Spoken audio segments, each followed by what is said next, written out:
And we are live, if everything goes okay.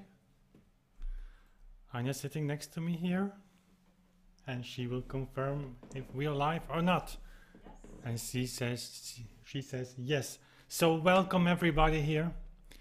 We are in Joris Potvliege's house, so we are his guest, which is always a little bit dangerous. We never know what will happen. And I thought we were visiting an organ project nearby, about which I will give you a kind of update in a few weeks or so. And so coming to visit actually my Pianoforte. It's not ready yet, but it's really in its final stage. So why not doing a live stream here, which is a little bit technically tricky, but I hope it works. I hope you all can hear me. And so Mega Meg is in the chat. Hello. William Emmanuel Costas, great to have you here. Andy is in the chat.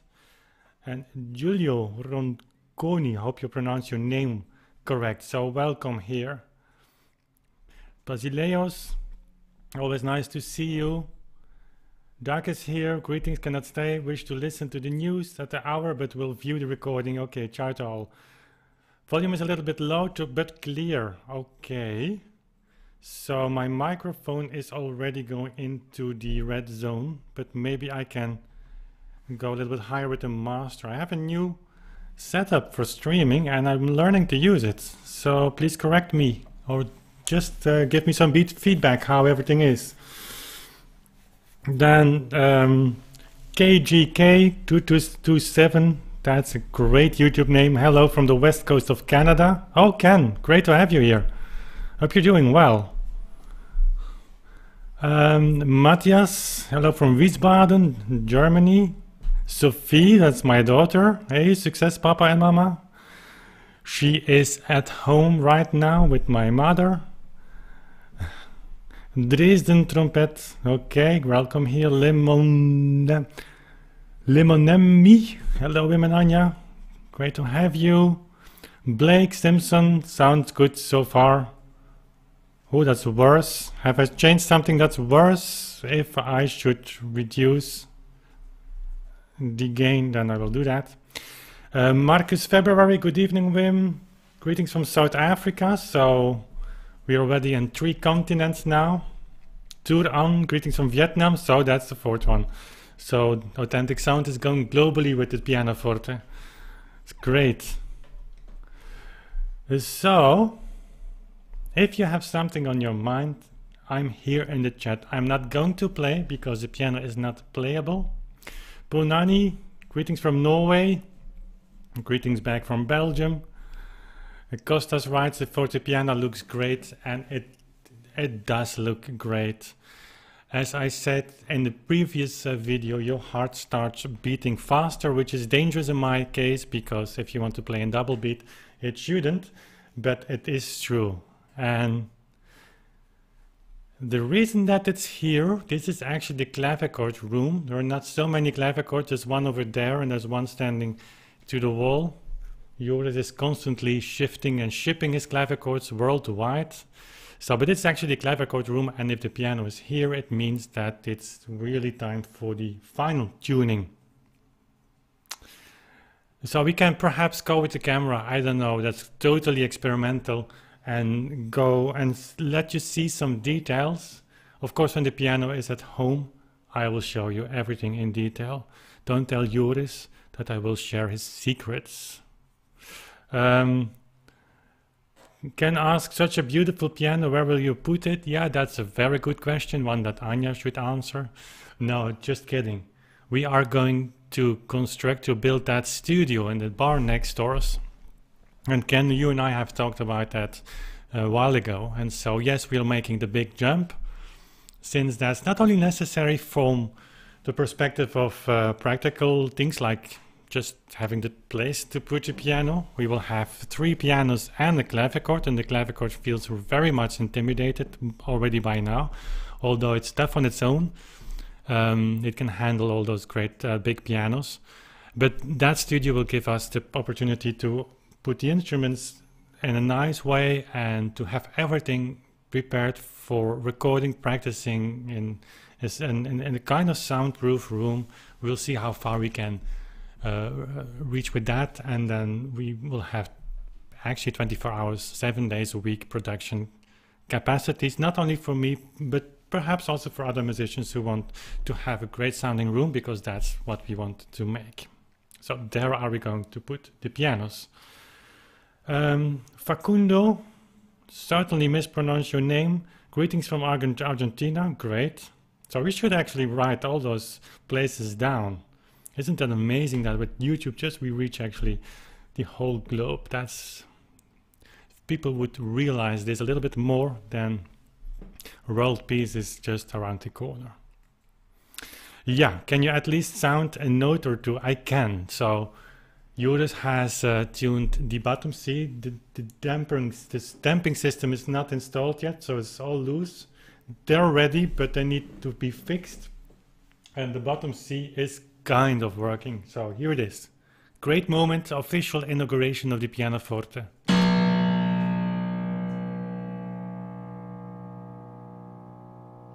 Sounds like a church bell, which is a good thing, by the way. Very long sound.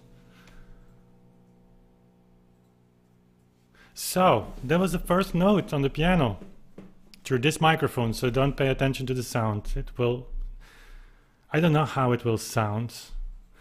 Turner 75. What a great piano. Thank you so much. Greetings from England, from the United Kingdom. Blake asked, okay, he asked for Ken. He is from Canada, I know. Greg is here. Great to have you here. Marcus, what I find so lovely is being surrounded by all these great instruments, and that's totally a luxurious situation that I don't feel I deserve at all. Having this Frenzel 1820, 1825-ish pianoforte now that came so unexpected, and if you haven't seen the videos where we in which we shared how we came to that piano, how it came to us, actually they're on my channel, you can easily find them. It was donated by Lorenz Guardian. That's the person who I'm doing this tempo research with. He's doing much of the theoretical stuff and I try to play everything. And so he came up with the idea of just giving his pianoforte to us for reason of playing, practicing, and it came just in time. So then we will have this instrument, there is the Erar, and then that beautiful clavichord, let's not forget that, and I will not forget the clavichord. And it's a blessing, it's true. A lot of tuning works, by the way, as well. So, let's see that my chat is skipping all the time. World Towning, cheers from Croatia. Okay, thank you. World Towning are friends of ours. We met each other through a course that we had on about YouTube about 2 years ago, and we stayed in contact, and they actually visited us a few months ago. There is a vlog on their channel which at the ending has some footage from their visit at our place, which is great, and I will make also a video, a counter video, so to say, on that. So just give me some time. And some pretty dramatic things happen, so it's a video really worth watching. Not at our place, by the way, but anyway. So the piano is not ready. I'm not going to play, so we can hang out in the chat. Let's see how that works. Normally these live streams we have a topic, I'm playing or I'm discussing something, and then we have something to discuss. This is just about showing you the piano. And again, in a few minutes, if I've said hello to everybody, I will take the camera and see how I can come closer. The thing is, the camera, it's a gift from my patrons, by the way, you know that. So thank you so much. It will give this much more beautiful picture, video image quality actually than the webcam, but I need to learn to work with it. Okay.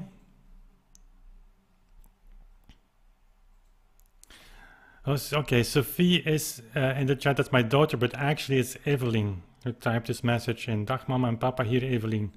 That's actually so great. Hello Evelyn and Sophie. I say hello in Dutch because they will not understand Sophie perhaps. So it's incredible to see her typing in a message on a computer. It feels like yesterday that she was just not able to talk very properly, and now she's even typing in a live stream with her daddy. How cool is that? Okay. There goes my chat again. I'm not used to follow that on. Jamie Redden, hello from West Virginia, I think, in the US. Great to have you. The first note of the Wellstein Sonata. Well, that was actually true. Play it in the right tempo. You cannot not do anything wrong with the first note. The gold ornaments are so beautiful. Greetings from Bulgaria. John, video 153 writes, and that's true. I'm going to show them in detail in a minute. The sound is actually great. Isliat says that from Argentina. It is great, and I'm looking forward, as is Joris, to compare this piano with the Frenzel, because it are both Viennese pianofortes.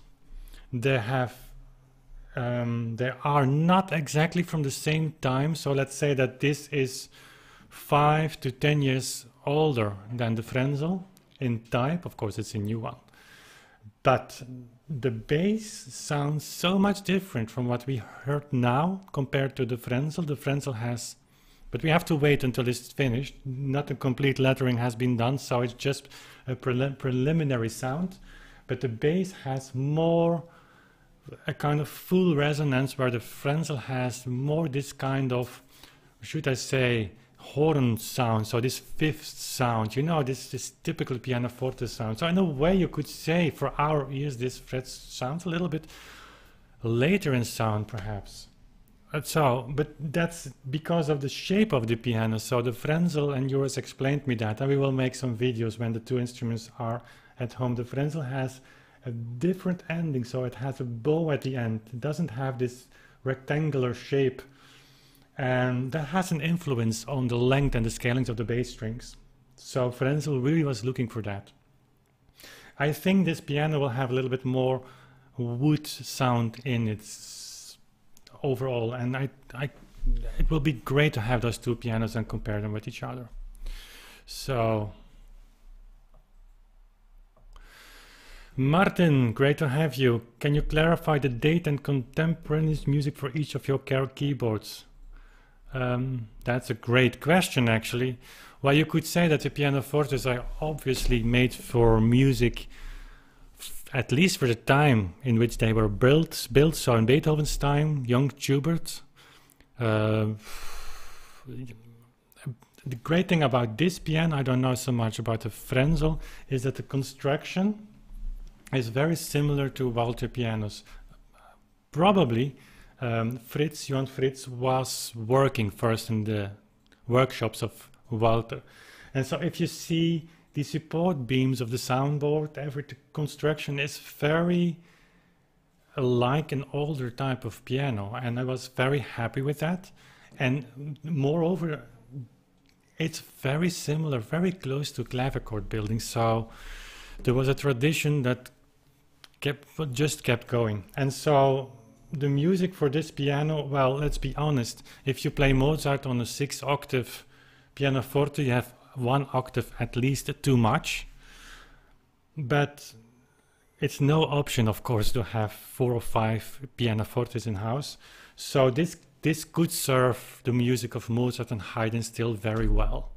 Then you come to Beethoven, where of course he had also a lot of instruments. He never had actually a true Viennese pianoforte. You could say, well, and you should copy an Erard, early 19th century Erard, or go to a Broadwood, and those are legitimate options, but one has to choose. And this, the reason why we choose this piano was because there was an option to buy the original one. So the original one is in the workshop, it's not here.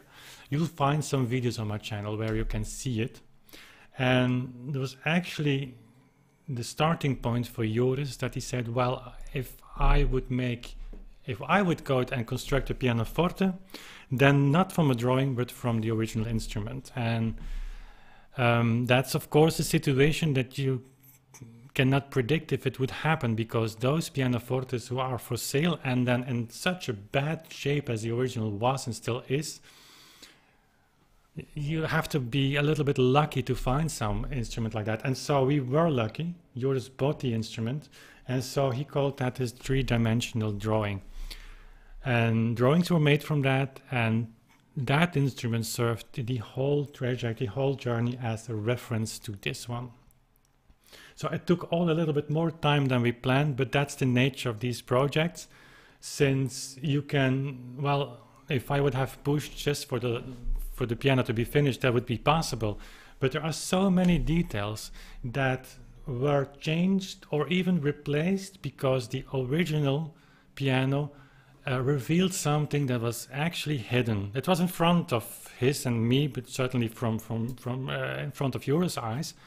But it takes time to see, even if things are in front of you. And so sometimes he came back to a certain decision, very small details, but in instrument building and everything, like playing music, like everything that has some art involved, the last percentages really make the difference. And so, that's an answer for the music. The Frenzel, that's a little bit the same thing. It doesn't have 6.5 octaves, so the later works of Beethoven, you will miss some notes in the bass.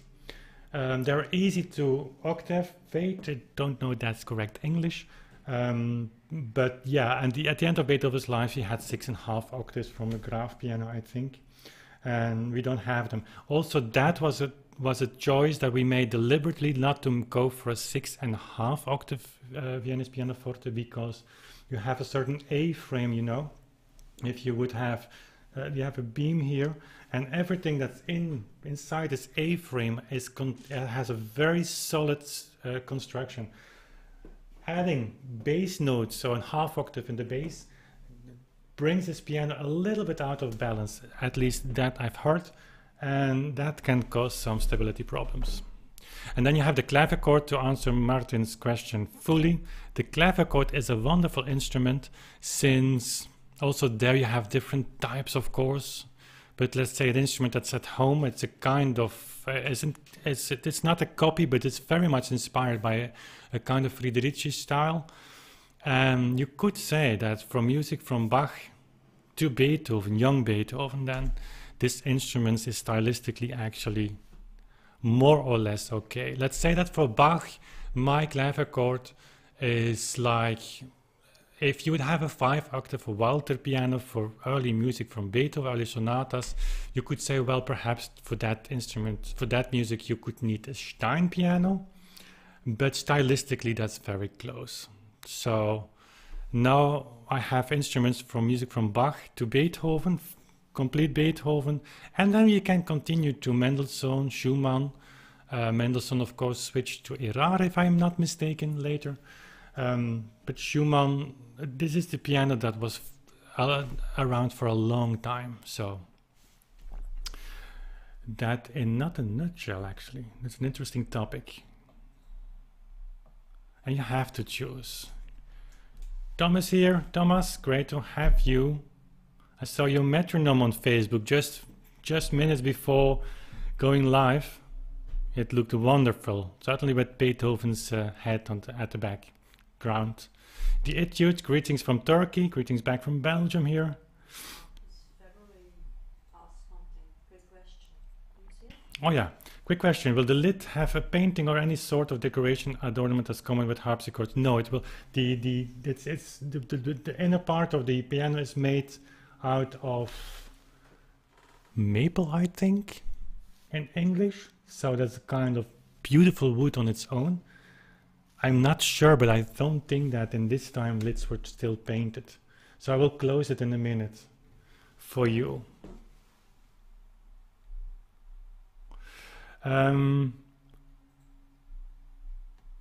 Mega Mac, is the finish on the piano accurate? The period? I feel like most instruments didn't use a black finish until much later. That's actually very accurate. So the black finish at the inside is very common, and you have even older types of pianos that have this black finish. In real life, I just check on my screen if you can see it. It doesn't resemble a Steinway, so it are, I think, 15 or 25 layers of, we call that politour in Flemish. So that's a really, really difficult process. And then while the lid and the whole piano is hand planed, so you have this little, it's not machine planed, so it's not flat perfectly. It looks flat and you cannot feel anything, but still, if you close the lid, and we'll do that in a second, you see all these little shades of black and contrast. It's really beautiful. So it's perfectly stylistically, it's actually copied also from the original Fritz. Was a black piano as well. I think it was a black. But you have black Fritz from that period. And of course, these ornaments, they come so nice with the color. It's French polish. French polish, Anja says. Okay, great. And just a side story, when we decided to have the piano built a few years ago, there was a few things that went to my mind. First of all, it didn't influence the decision-making process at all, but my father, who died more than over 3 years ago, he said, oh, if you just made it black, but black of the period, that would be nice. So that, of course, was kind of, there's an emotional connection. We will never see it again, obviously. Or maybe he does, I don't know. But another thing was that if we went for a certain color, and black was an option, that trying to make the bridge to what I call positively the mainstream performances, you know, there are these black Steinways on the big podias. For you, perhaps, it is very normal to see all these instruments with walnut and other kind of finish, but a black piano makes the gap, closes the gap a little bit to what people overall are used to see from a grand piano. It's black. And so it was not a major point in the decision for this color, but well, it helped going for black.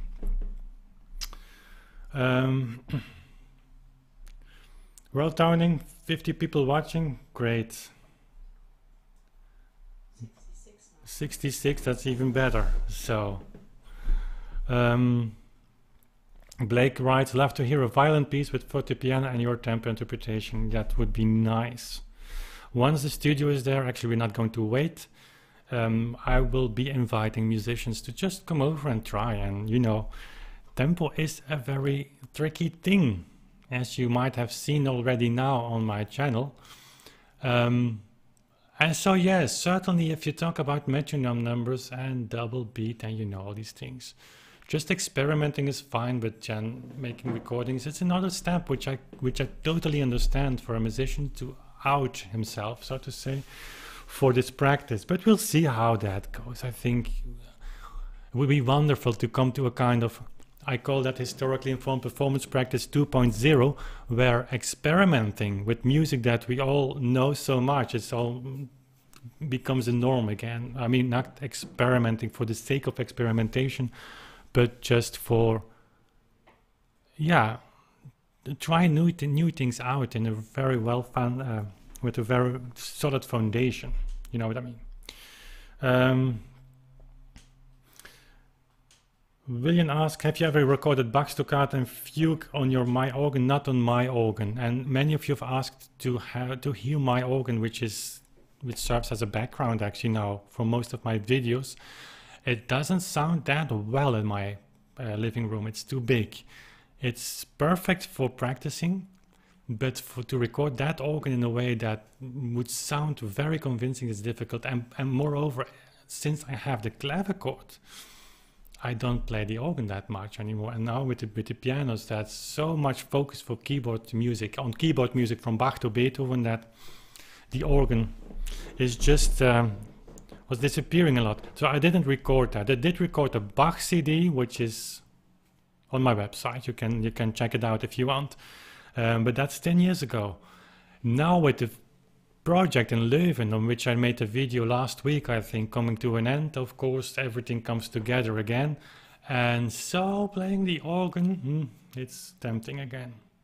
But there's so little time in a day, that's the thing.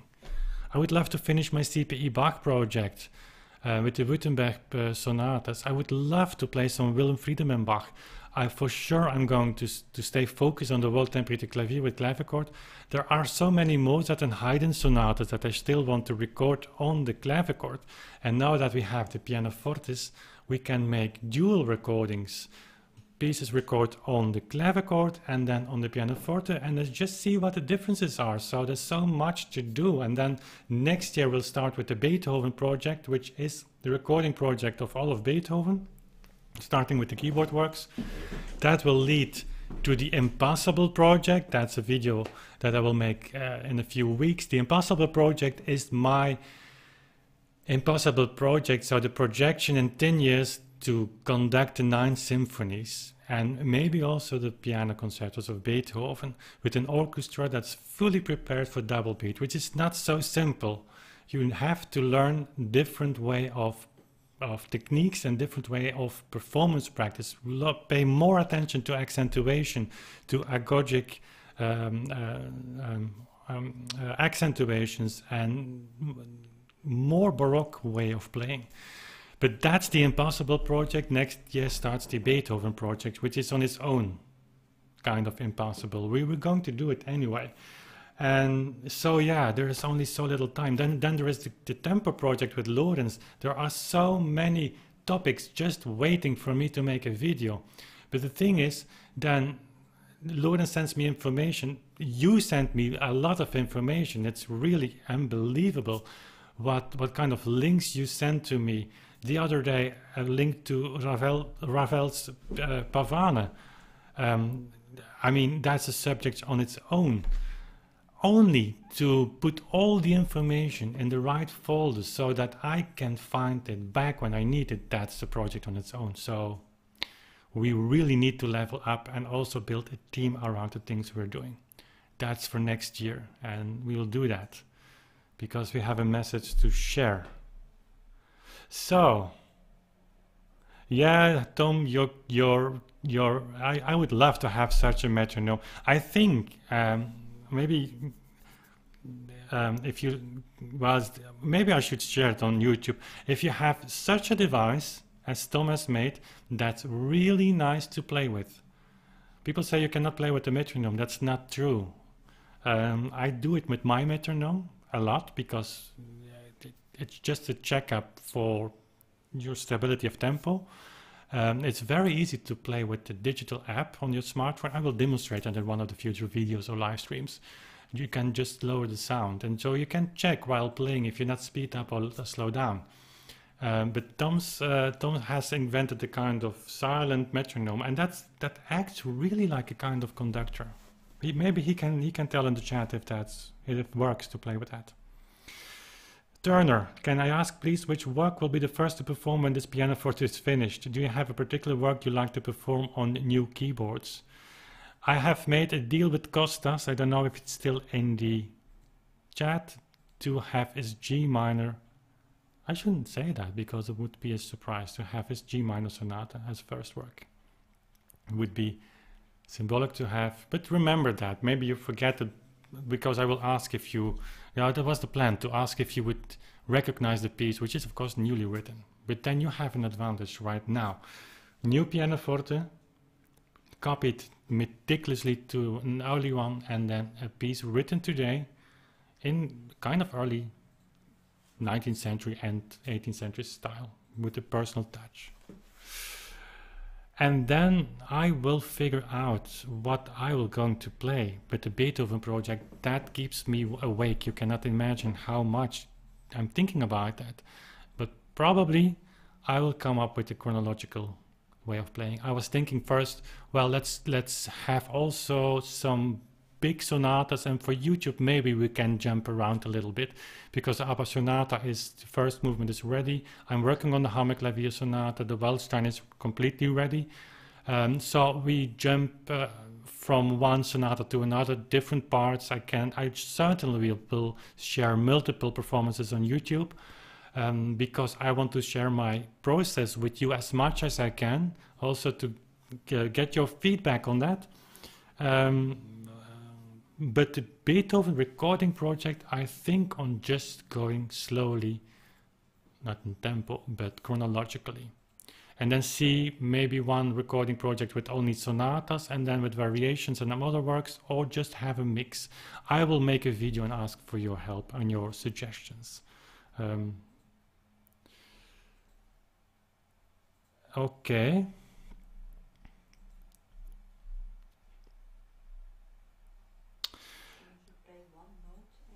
Again, one note. Okay, for those of you who joined later, that's the C, first note of the Waldstein.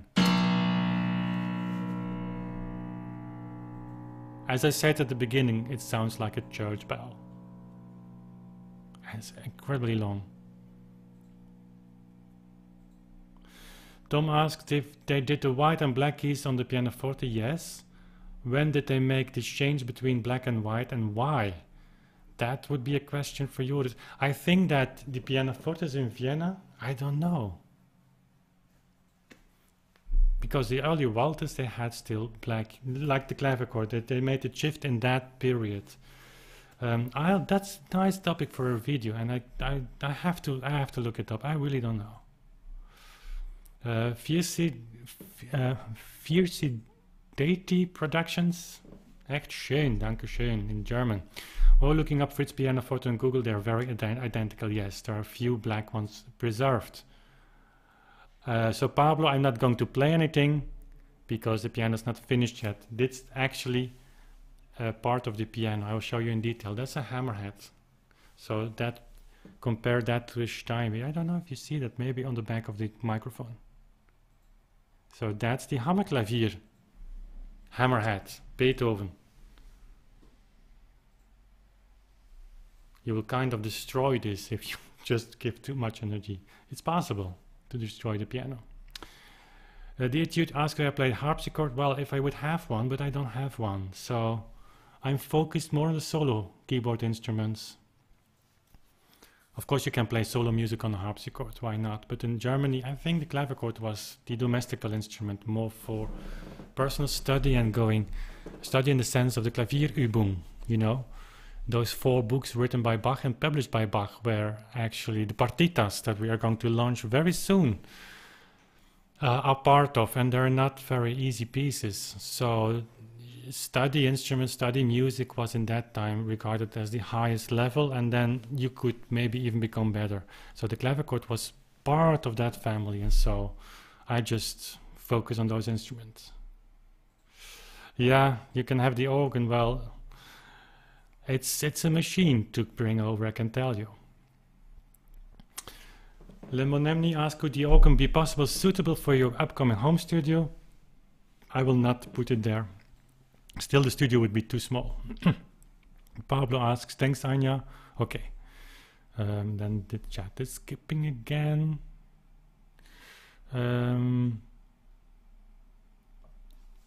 Blake says, usually I find modern pianos overpower a solo violin. Very curious to hear the Pianoforte piano with strings. Also double beat with strings would be very different from the norm. Yeah, that for sure. And yes, this piano sounds of course much louder than the clavichord, but it's much less than the Steinway. And actually what I found with the Frenzel at the moment, but I will going to show you that when in a video that I'll make at home, the lid closed, fully closed, so that the desk is actually supported by the lid, so that you don't see the strings, only the keyboard. Then the Frenzel becomes very beautiful, very... I was about to say a word that I probably cannot pronounce in English. Homogeneous, something like that. So a unity of sound. Very nice. And probably a violin will have more room than for dynamics. We'll see. Joseph Davidson, great to have you. Yeah, you made it. Great.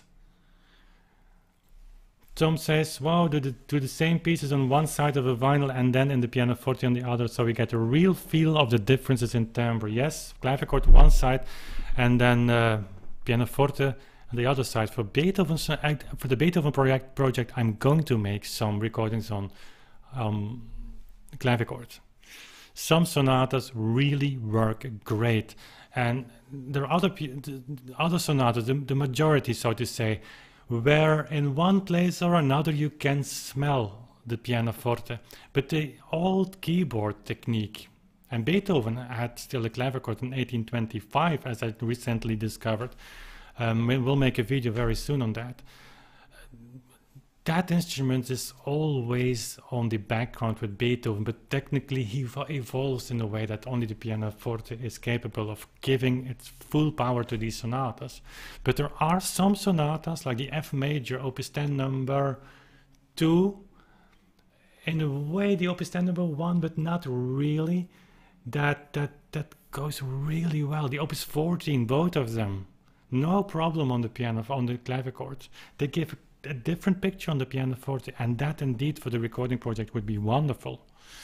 To maybe not on one side of the vinyl disc and the other one. Well, we will see what the format will be.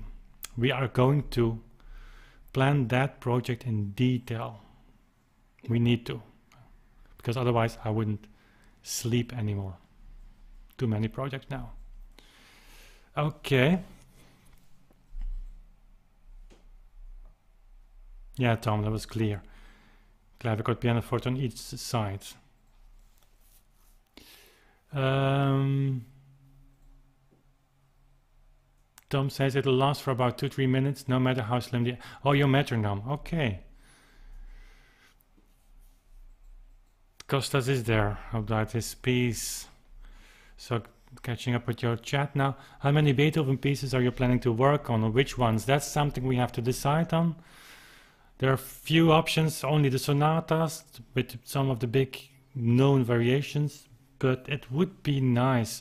You know, 2020 is Beethoven year, and you could say we are running in late for that festivities year of Beethoven, but probably with our channel and with the things we do on Double Beat, it's probably too early to really make use of the energy that year will generate for Beethoven and to do our own things. And honestly, I was pushing for the Hammerklavier Sonata for the book with Lorenz to have finished in December 2019, but it gives such an incredible stress. And it would be nice if you would have a team of 4, 5 or 6 people that do different things, but it's just the two of us. And then I was thinking about this recently. I said, well, I have to let it go. This project, that's a project for the long run, maybe 10, 15 years. And so why not just recording everything? From the Opus 1, the Kurfürsten sonatas, which he wrote when he was 11 or 13 years old, nobody knows for sure, which he gave Beethoven an opus number, so it's important, until the later works. And then we'll see how it develops. Maybe a cello player comes along for the cello sonatas. There perhaps is a trio or quartet born, and so then we can do some in small settings, piano concerti. Everything is possible then. So one step at a time. Joseph asked him, will you do a Christmas performance on live stream next month? Well, if Kostas still is in the chat, Kostas, we need variations. That's a tradition. Every year with Christmas we play variations on the Christmas song written by Kostas. So push him a little bit for that. Would love to, at the Christmas tree. The other notes, phrase 14, are installed, so the whole keyboard is ready, but Joris is working on the lettering of the hammerheads. So I will show you in detail. I always say in a minute, but I want to go through your questions. So it's not ready yet. So there are a few other notes, maybe this one.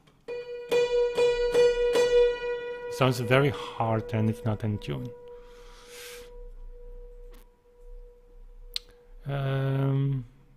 Turner, thank you for your reply. You're welcome.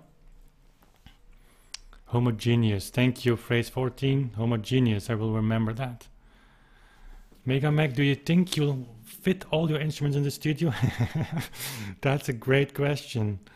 Or do a kind of moving back and forth once in a while? I'm laughing because that's a great question. Actually, Anja said I'm drawing that. I don't think I can share my screen now. No, let's not do that. I could, but I don't know how to do it with Vmix. But Anja was saying, Wim, just draw your pianos and drag them in. I said, well, we have plenty of place. And then I was dragging one piano, the Erard, two pianos, three pianos, the Clavichord. And maybe the Erard stays in the living room.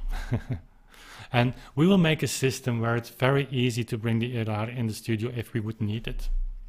It will be a big room of about 10 meters at the long side, and then it has a not a rectangular shape to avoid standing waves. About 7 meters, I think, at the widest, and 4 and 6 at the other angles. And then we have what Sophie calls the chill room, which was originally the control room, but we'll not build a professional control room. It's too expensive, and we don't need that actually. And I will have dimension of around 430, 440, 8, I think, with a small bathroom and toilet and things like that. So it will be crowded there, yes. C and minus, what original nationality are you? I'm Belgian. By the way, because of you, I've discovered what nice and delicate instrument the Clavichord is. So that's great to read. I'm happy you discovered the Clavichord through the little things we do here on the channel.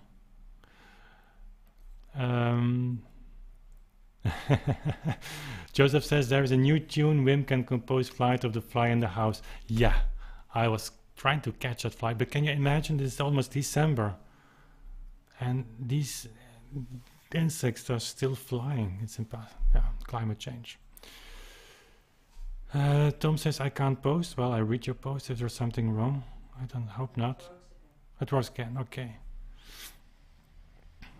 Giulio asks, would you ever record an organ piece? There is actually a plan for recording an organ for more than 2 years. Joris has built a wonderful choir organ in late 17th century, early 18th century Flemish style. But of course, finding a date and then have the project work, but that will come. Rasislav says, I would like if you can start with easiest pieces so I can learn playing those.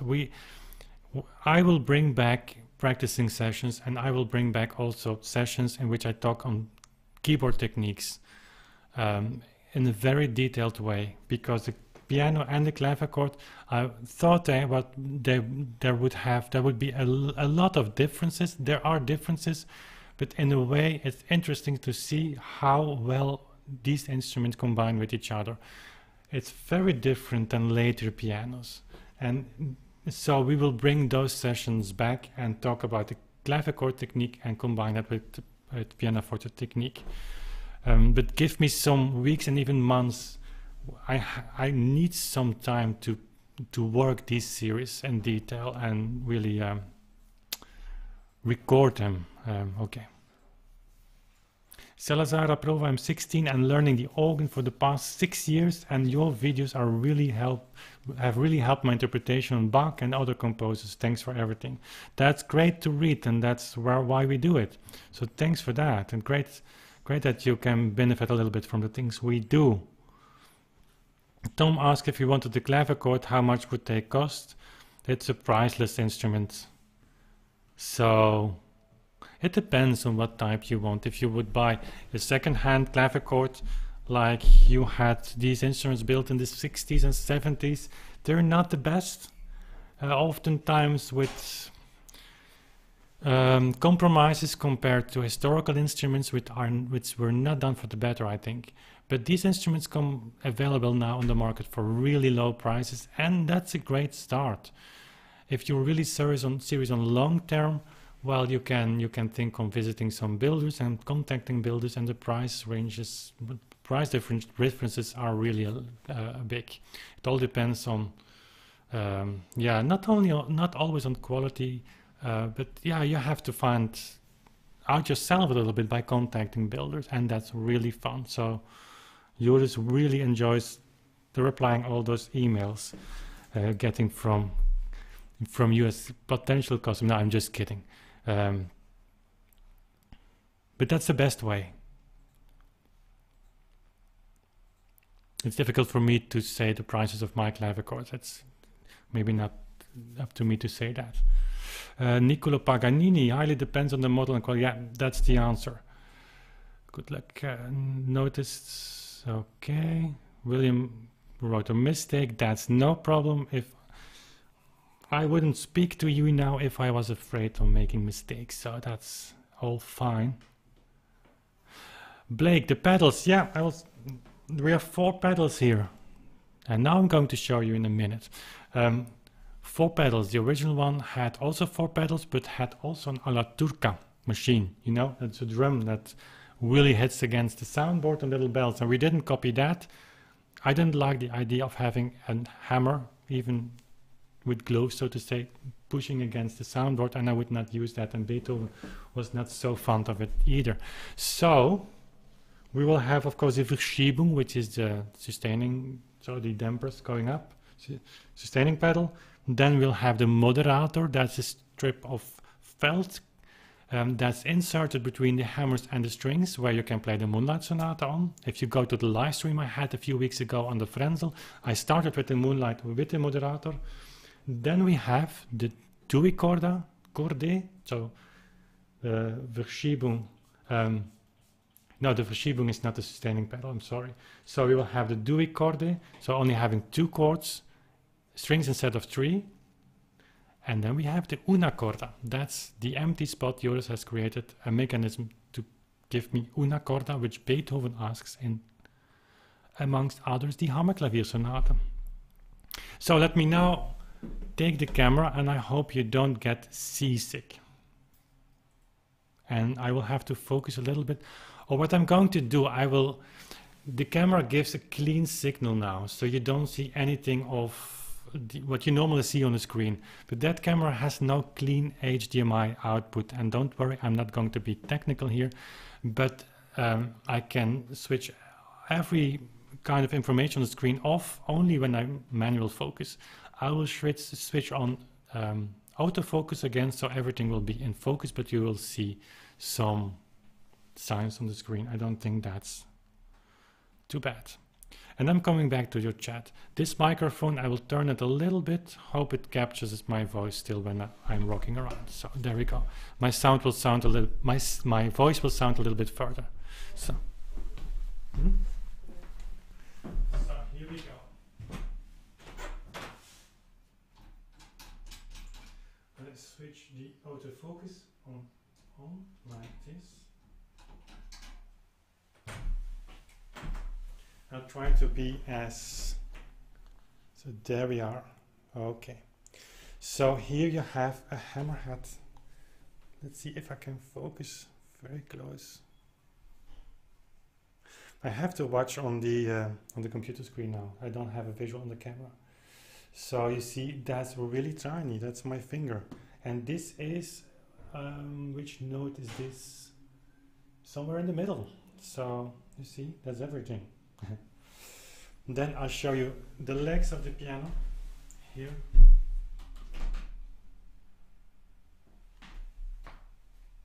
I'm looking to Anja if everything is okay on screen. And this is, of course, actually the gilding was done by Joris' wife, Kati. So isn't that beautiful? And it goes really till the bottom here also. So this is made out of wood and hand carved. And then you have the 4 pedals. Here we are. Also that we reconstructed. Then on the inside of the keyboard here will be in porcelain, is that correct? The name of the piano builder, and I don't know what Joris is going to put on that. And here will be 2 ornaments, and there will be actually painting a kind of scene. Very nice. They're already here, but not on the piano. And then on the end here you see, I can zoom actually with this camera. How cool is that? And thank you, Mr. Canon, for dual autofocus. So those ornaments are there. And so if we go to the side of the piano, and Anja has to guide me, at the bottom you see the mechanism of the pedals. Another leg, it has 4 legs, I think. Yeah, so 1, 2, 3, 4. And also these ornaments are on the sides. Then inside the piano, of course, it has strings, and then you see all the parts of the action. Once the piano is further, we will and you see differences of leather. It's still in an experimental phase, because you cannot believe how much difference changing the leather is making on the piano. You can make a totally different piano just by changing the leather. So that's the outside. I'm going to close the lid now. Just bring you over on the tripods for a moment.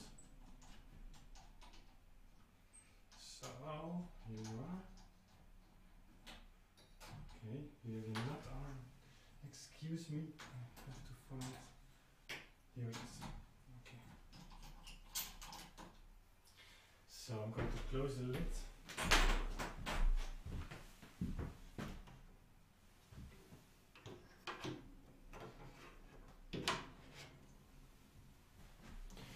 Obviously these parts are ready, but they're not here.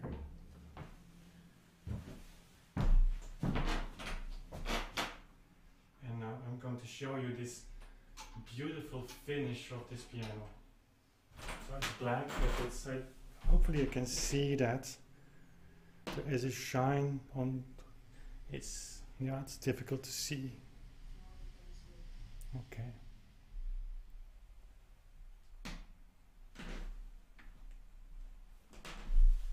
Yeah, so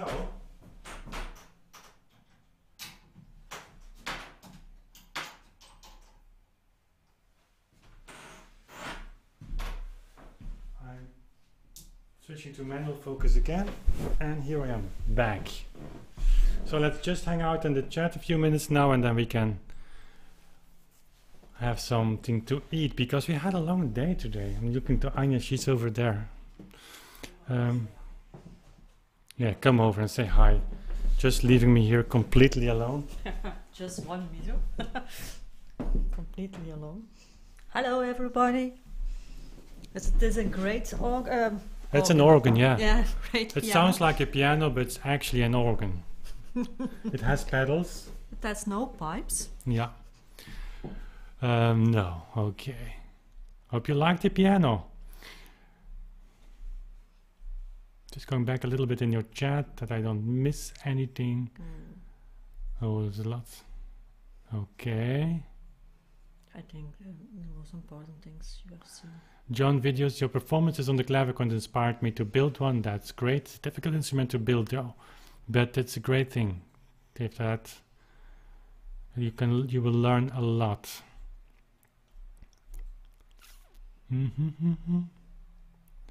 Catching up with your chat here. Mario says, hi Wim, I'm currently learning the Chopin Scherzi for a graduate recital. I was both confused and then excited about your performance of the B-flat major scherzo. 2 questions. By what method did you come to the speed, and do you have an opinion on the metronome marking for the others? Actually, as I said in one video, the scherzo I was playing way back 18 years ago. Oh my god, it's going so fast. Just on basically on my intuition. And yeah, it's a lucky coincidence that Kulak's tempi was exactly double in single beat and exactly matching mine in double beat. So that's the thing. The other ones, I would go to IMSLP and search for Chopin Scherzi by Kulak, and you have some other 19th century sources, but Kulak is a great source. And yeah, you could say, well, if is kulak single beat or double beat, but the answer always lies in playing those. Firstly, in playing those metronome numbers, and it's insanely fast. For the scherzo in B flat major, you would have to play 300 beats per minute, and those would be quarter notes.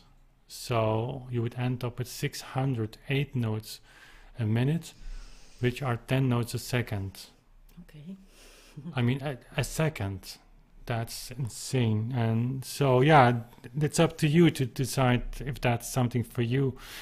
When you play at the work on an examination, I wouldn't do that. Or you would have to make your case very strong.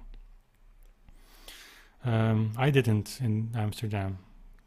So I really fitted the tradition of late 19th century piano practice.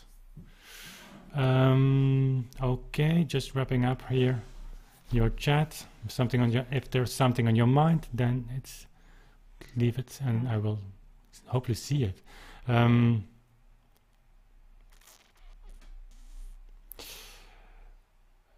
Wim has the clavichord built the pianoforte before. It's the first instrument by Joris, but I explicitly asked him to build the piano because he is doing research on these instruments for 2 or 3 decades now. So, and I happened to ask the right question to build the piano for Beethoven. That was the question he was waiting for. And Joris is really into clavichord building, and it's actually great to see this. It's like, you know, if you are a musician, like for instance me, I played a lot of Bach, and then you go to Mozart, Beethoven, that's later music, but you bring over a lot of experience that you have with Bach. And of course, there is an evolution in time. But tradition is something that changes and some things stay. So bringing over all the experience from building clavichords into a pianoforte is great. Hopefully. I think it's going to sound really nice.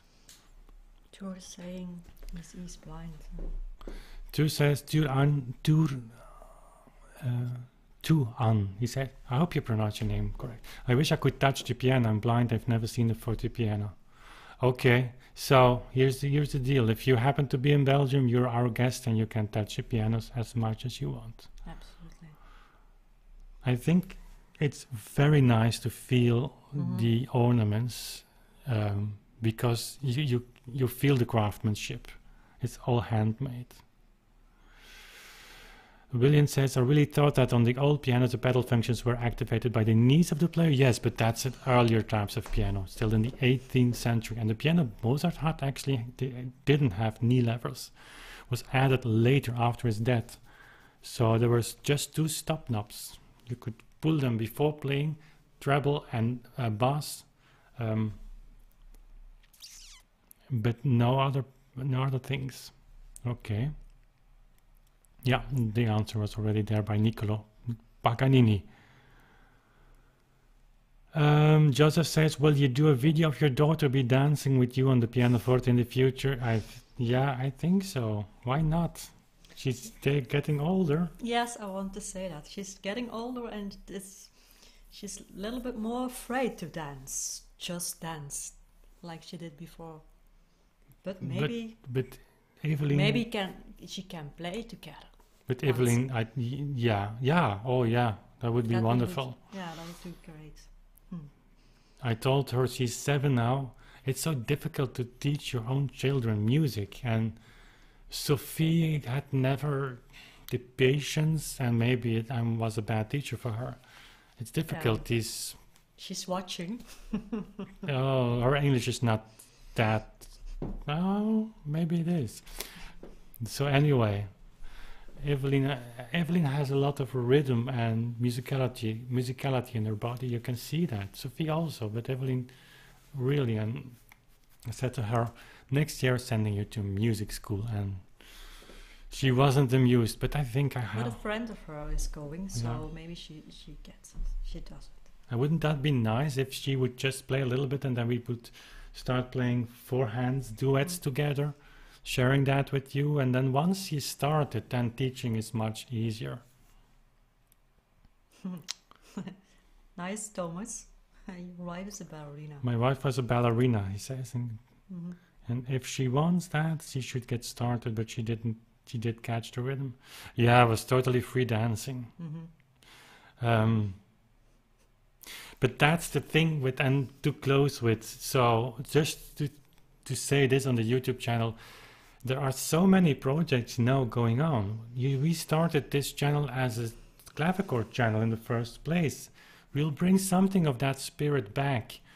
It's the idea of promoting the clavichord as such an expressive instrument that's so underrepresented today in our modern hip performance practice world, where the clavichord should be on top of everything. It's next to the other instruments. So that was the idea of starting, then playing Bach. Then we decided to make a recording, the Bach partitas. We made a Pachelbel, hexachordum. So it's exciting to do all those things, but making a recording label requires you also to do a lot of things besides playing music. And then the YouTube channel became with Beethoven on another track, introducing the pianoforte. We had to talk about tempo. Then became the project with Lorenz, with the famous ping pong video. So then I started to do more on tempo research, which I always still see from the practical side, but of course you were posting questions and sharing ideas and thoughts which need time and reflection. It's not always easy for me to answer, and for some things I don't even have an answer. But then our living room became too small. Then we are building a studio. That's a financial risky project as well. I mean, we have to manage that very well. So a lot of things. Then the YouTube channel got a little bit of traction. So we started the best practices of YouTube. And so there are so many things now. And I have the feeling that for 2019, we need to step back a little bit. Not giving less. Look at that advice here. Yeah, don't overload yourself too much. That's true. And actually, we need to plan more. And that your head is spinning, that's often so. My head is spinning all the time. And then we have the organ project. I will be sharing some more in the future weeks. So to give you an idea of what we are doing next to just making YouTube videos and practicing. I think I should have done that before. But anyway, that's how it goes. You learn by doing things. But yeah, not overloading, but we have to level up, but in a smarter way by planning more, by doing project management. We have great assistance from one of our patrons, who's helping us with this, which is on its own a project, but I feel that's the way to go. Yes, it is. And Thomas is saying you have to a sight reading technique for you. That's something, maybe it's not so difficult. That's something many are asking, and I will in the future the plan is to make a series of videos on a certain topic combined with maybe an online course that goes more in depth, or an ebook. I have notes, I hope I still have them, for a complete online course on stage fright. It was a question I got a long time ago. And the silly thing is that I just need to free 1 week and that's finished. And so we have to come to a situation where I can focus on a project without the fear that the other things are not bottlenecked. And so another project is Mozart, a tempo guide to Mozart keyboard works. I'm starting with Mozart because we have a lot of information on Mozart. Beethoven is a little bit more difficult, so Mozart would be a great start for all of you who would learn to dive deeper into how do I find a tempo for a piece. And of course, if you allow me to be your guide, because that would be the premise, of course. But that would be, I would only release that once I've written all the pieces on the Mozart keyboard works that I want to discuss. So we have about 90 different movements. I record all those, batch record all those, and so we can have an ebook, maybe an online course, and video series that goes together. So that's the direction I want to go. Okay. Okay. Thank you all for watching, and thank you, Miguel. Nice couple you are. We are a nice couple, huh? Okay. Isn't that? Yes, it is. 20 years this year. Yeah. Not officially married. That's only 18. Almost 19. Almost 9. Oh my, yes, almost 19. With 20 years together. Okay. Okay, thank you for watching here, guys, and thank you for being with us here. Yes. This wouldn't be possible without you, and that sounds maybe a little bit cheap because it's said often, but this is really true. Mm-hmm. You are from the early start of this YouTube channel, where I had 33 views on one of my first videos after 3 weeks, 22 of which were my friends, including my mother, and the other 11 I think was just me by pressing F5 to increase the view count. But from that moment to now, you gave everything, you shaped everything in a way that energized me to keep going. And where we are now, we have to be thankful to all of you. Absolutely. So, thanks for being here, thanks for being in the live stream, and I hope to see you soon again with other videos and live streams, so stay tuned for that. Bye. Bye.